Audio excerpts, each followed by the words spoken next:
Tyler No Perry, you have been a secret writer for a very long time. How do you handle the risk of being misunderstood when you are delivering emotional poetry as a brown man? Handling being misunderstood. I don't think anyone can really handle being misunderstood. I feel that I perform for myself. It's a release for me. So to be understood is a plus. It's a bonus for me.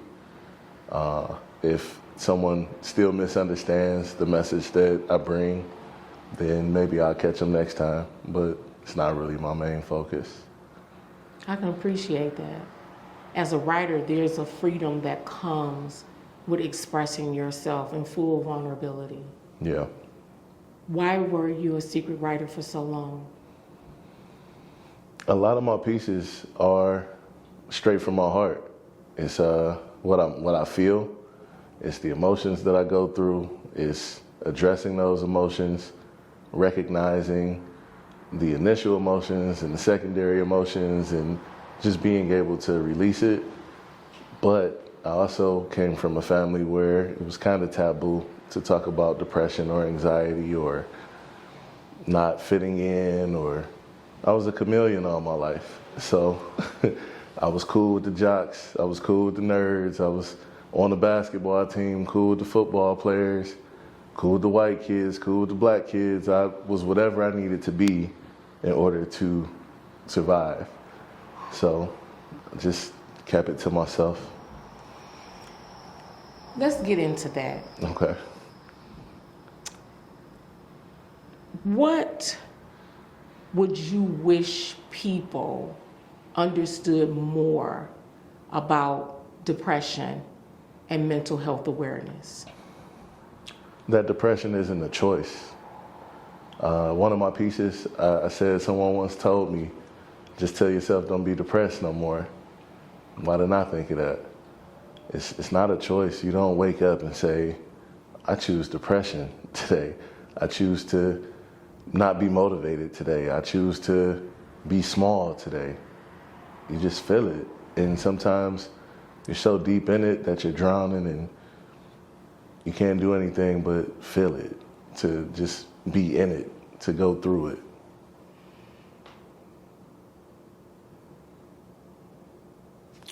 Mental health awareness, depression, and we have to say the word, suicide. For sure. How has that impacted you as a person as well as a writer? As a person, I've known since I was 16 that I dealt with depression. Being aware of it and treating it is two different things. As an adult, I've picked up unhealthy coping skills, knowing what the healthy coping skills are, and still choosing the easy way out. Depression, for me, knowing what it is half the battle, because it's still something that you don't fully understand. Because I could be cool one moment and 10 minutes later, anything could trigger the anxiety or the depression, a smell, a song, a phrase, the way someone responds or reacts to you. It could be a total shift. Suicide, I've had plenty of battles. As a teenager, a few times as an adult, just last summer. It's tough. You feel like you're screaming at the top of your lungs, but someone's got a lid on the jar that you're in and no one can hear you. So I've been there. I felt abandoned even when in reality I wasn't. But because I was dealing with it, it felt like no one else in the world could fully understand what I was going through. Being a father, how important is it for your offspring to see you in your full vulnerability of your feelings? It's very important to me. I didn't get that as a child. My father, that's my guy. He just turned 95, January 19th. But he was, as my mom would say, he's a man's man. He's tough. He's strong. Lack of emotion. He just gets it done. I saw my father cry for the first time 2 years ago at my uncle's funeral. And that shattered me. So to be able to be vulnerable in front of my children, especially my sons, my young black boys, it lets them know you don't have to hold that in. Jesus cried. Yeah. And that's the strongest man I know. Yeah. Jesus cried. Like, you don't have to hold that in, because that does nothing but build up inside of you, and it turns into other things, like bad habits, like anger, like lack of control, because you don't know how to communicate what's going on with you. And for my daughter, she could see me at my strongest, but even at my weakest, she's the one holding me up. She's the one picking me up. Both of my daughters, honestly, they see me at my lowest, and they pick up that slack from me emotionally. And that strength from them given to me. And I'm glad that I have taken that route to be free and being vulnerable and emotional with my children. As a brown man, reaching and touching multitudes across the board with poetry, what is one thing, let's say two things, that you would like new writers to understand about poetry and spoken word? There's no rules. There's no rules to this. You don't have to rhyme every other word, every other line. Write what you feel. Mm-hmm. It's no, what I've experienced in the poetry community in just a little over a year, it's really no judgment. It may not be someone's cup of tea, but I've never been in a position where I felt judged or belittled or pushed to the side or not good enough. There's no rules. Be you. If there is any rules, that's the only rule. Be you. I can come up to the mic, introduce myself, crack a million jokes, and then turn around and do maybe one of the most gut-wrenching, soul-seeking pieces, and I've taken you through 15 different emotions within 5 minutes. That you have. That you have. That you truly have.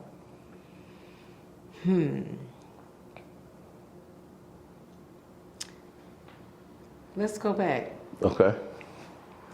20 years. What would you tell your younger self in the art of expression? Just do it. 20 years ago would have been 2 years since I started writing. And I had notebooks of pieces that I wish I could find. Just do it. Get out there. I was under the impression no one wanted to hear from me. Who am I? And not realizing that it could be impactful for people my age, people older than me, people who look like me. Just do it.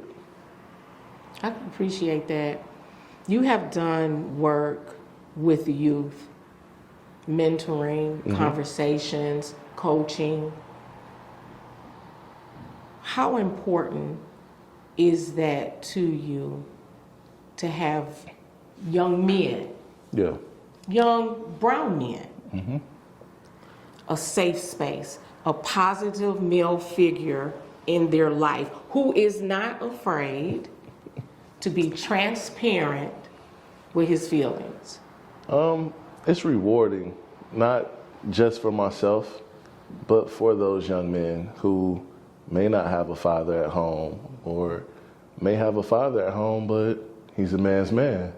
There is no emotion. There is no crying in baseball. But there is. I watch grown men play professional sports, lose a championship, and the camera zooms in on what? A grown man crying. And it's not because it's just a game. It's because they work hard for where they are. It's because they sacrifice for where they are. So in coaching, whether it's a sport or coaching, whether it's mentoring, we're all putting in work. So when you have a tough day, when you have a rough day, when things really ain't going your way, it's okay. Go in the other room and scream, punch the air. Speak how you feel, but don't let it turn you into something that will make you have regrets later. Wow. Tyler.NoPeer. No longer a secret writer for you. Secret's out.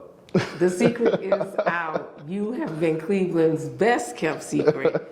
And we enjoy and love you within the poetry and spoken word community. I appreciate that. Thank you. It has been an honor to have this conversation with you. Always. Always.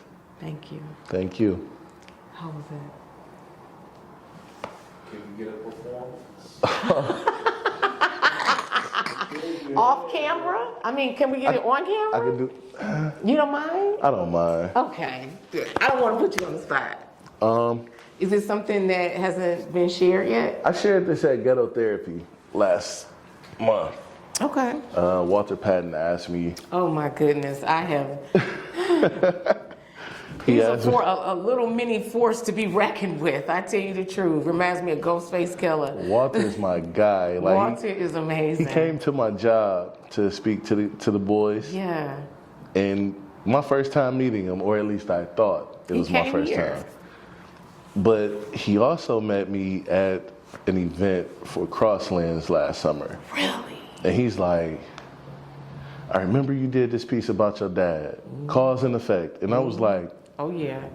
you were there? He's a supporter of the art. Believe me when I tell you. I honestly, I know that he used to rap, but Yeah. I think he used to do poetry. Yeah. I really do believe that. I haven't had that conversation with him, but we did have a really good conversation. He reached out to me at the end of December, and he asked if I would be a part of his men's night for group therapy, and if I would do a piece. Yeah. So this piece is self-reflection. This is about all last year, dealing with separation, dealing with homelessness, dealing with anger, just really reflecting. But I'll let the piece do the talking. Real eyes realize real lies. And real lies will never die through these eyes. See, I'll forgive, but it's hard at times to forget when that line was drawn, what side you were on and who you stood with. When you told me one thing and did the complete opposite, and I found out the real, and you saw how wild it could get. Yeah, it gets wicked. Because now I have to leave you on the other side of that picket, and the opportunity that you had to get to me, get next to me, or be around me, you're gonna from now on miss it. Because real eyes realize real lies. Doesn't matter the color of the iris. Unless it's green with envy, then jealousy speaks louder over awkward silence. But because these eyes realized your lies, be glad that it didn't result in extreme violence. Be blessed that calls weren't made or bullets got sprayed, then pulls up black and white cars, flashing lights and loud sirens. Be humble to know that your actions weren't enough to make me take it there, because I could. And where does that leave us? Nowhere. My eyes realized that your lies were cries. You are filled with trauma, and I see you and also recognize that you are filled with pain and feel voiceless, but I'll never minimize the strength you possess and how you can influence lives. Real life is these real eyes realizing the lies gotta go and it all gets clearer. And these eyes just realize that they're staring at themselves. I was looking in the mirror. Poem.